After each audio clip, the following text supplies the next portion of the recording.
My name is Liz Kynoch.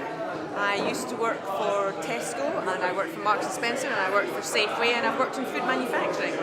I was the group technical director for Tesco, so I had the responsibility to make sure that all Tesco products were safe and of the right quality and ethically and sustainably sourced. That covered more than just food. This evening, I'm very pleased to be with this audience, many of whom are small manufacturers of branded products, trying to expand their businesses and get their products into major retailers, which is pretty difficult to do. When you're deciding how to approach a retailer, whether you should go with an own label offering or go with a branded offering, it very much depends what the product is you're offering, because the likelihood of you having a unique product is quite rare. You'll be trying to sell them something they already have.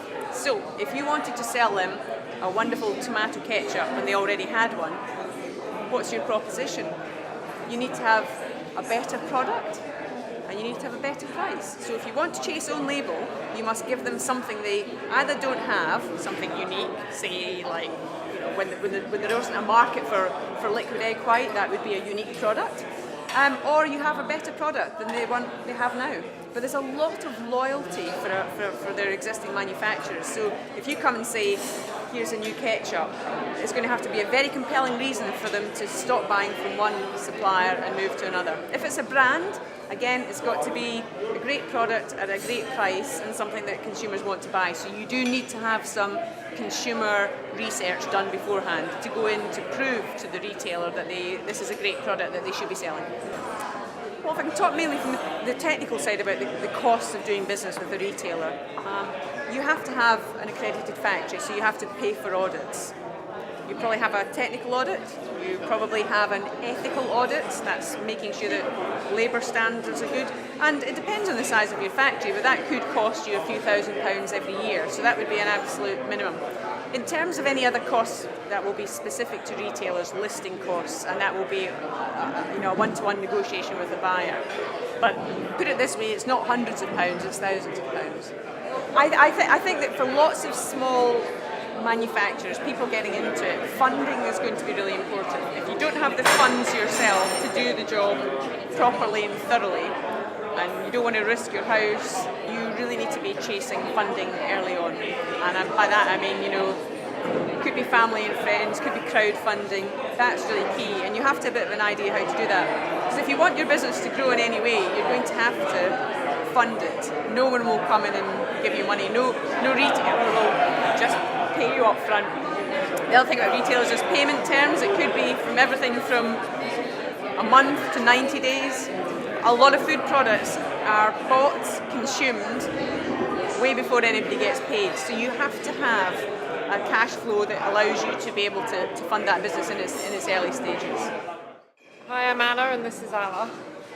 We launched our company which sells 2 chicks liquid egg white, which is just egg whites in a carton. Fantastic. And you said that you launched in 2007, and the first place that you launched was in Selfridges. Why did you choose Selfridges, and how has that sort of impacted your sort of luxury label of egg whites? Well, we wanted to start high-end, so we chose Selfridges out of Harvey Nichols and Harrods. And from there we went into Whole Foods, then into Sainsbury's, Waitrose, and followed by that in Tesco. Well, first of all, we sat down and wrote the business plan. And I did the writing, I did the financial model, and we went and asked people for money. So it was the friends and fools round of it. Friends and fools. It was difficult because nobody wanted to help us initially because they thought, we were 2 girls with no experience in business, no experience in food. I remember someone saying, you won't break into the multiples, it's really tough. But we just knew it would work, and then Alla actually had the initial thing off for kind of family friends, so he was nice enough to believe in us and help us. But after we stripped the business plan completely to we started on a 10th of what we wanted to start on initially. The launch in Selfridges enabled us to log our sales figures and take them to the Waitrose buyer, and that gave the Waitrose buyer the confidence to list us. So the way into the multiples was to do that.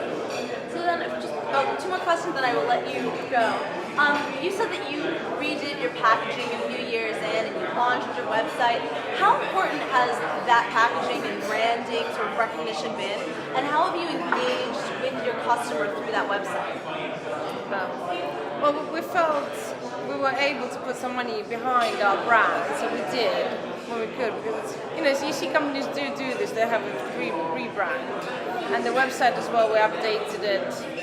It's important to look good on all fronts, really. And we can take that to Twitter and Facebook, and we want to engage more on that level, which is something that we're looking at now. My name is Pankaj. I'm one of the co-founders of Zomato.com. We started off 6 years back, and it's a restaurant, cafes, pubs, bars, discovery platform for 42 cities across 12 countries in the world right now. We started back in India 6 years back. So, one of the things that we had talked about here was you're a global company. What were some of the things that you had to think about when entering the UK market? Sure. So the biggest question we had in our minds was UK is a very competitive market. There are over 6 or 7 players which are some way or the other trying to solve what we want to solve. So do we still have a big enough gap in the market or not? And we realized that we do. And after close to 16 or 17 months from the day we decided, I don't regret the decision that we made. So when a new business enters a new market, I think the biggest thing to look out for is, do you have the right product for that market? And to figure out if you have the right product for that market, the only way to answer that is for the locals for the local who understands why you have built the business to be able to use a product. Right? So till the time you have someone who understands the vision and the why of your business, you will not be able to create the right product for the market. We acquired a website called menumania.co.nz, and it was a local player. They're a great team, they're a great platform. And this acquisition makes us the undisputed leader in New Zealand.